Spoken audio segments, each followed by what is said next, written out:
So I'm MTEAlexisTaylor and I'm an electrical and electronic design engineer. More specifically, I work in radio frequencies and I work for Motorola. After I was 16, I did 4.5 A-levels, which were maths, physics, chemistry and electronics A-level and German AS. I didn't just rely on my A-levels and my GCSEs to get through to university. I also did some other out-of-school activities and some investigations. But I also did a Masters of Engineering at Cambridge University.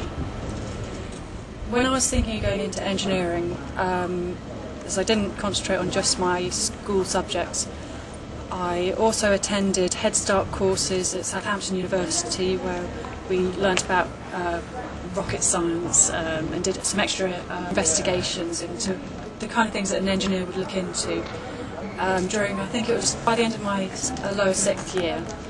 I also took a gap year working as a year in industry with the Royal Academy of Engineers. I found my year out to be highly useful. I worked for about 9 months. I was able to earn some money and save for university at the same time as getting some hands-on experience of engineering.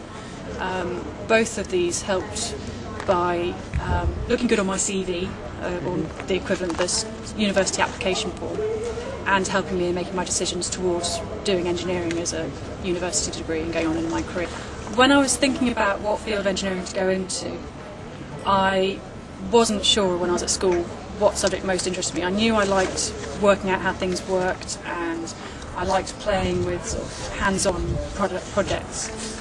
So I chose a university degree that was general, and it specialised in the 3rd and 4th year. So having spent 2 years at university doing a bit of everything from thermodynamics to materials to electrical engineering, I made the decision to then go into electrical engineering, which was a much easier process because I was just too young at school, I think, for myself to choose then. My job entails working on a component level circuit design, doing anything from simulating circuits on a computer-aided tool to testing things in the lab, making sure that component performances are as needed. I go on build support in other countries to the manufacturing facilities, get prototypes back and have to work with the manufacturing engineers to make sure that what we get is to the highest quality we need. And then unfortunately there is also quite a bit of report writing. The thing I enjoy most about my job is getting to work on new leading technologies in the mobile communications network systems, from new technologies such as WiMAX to improving upon the GSM systems and bringing in LTE, which is long-term evolution. And it's just getting to see things that you wouldn't see if you weren't in something that's so innovative.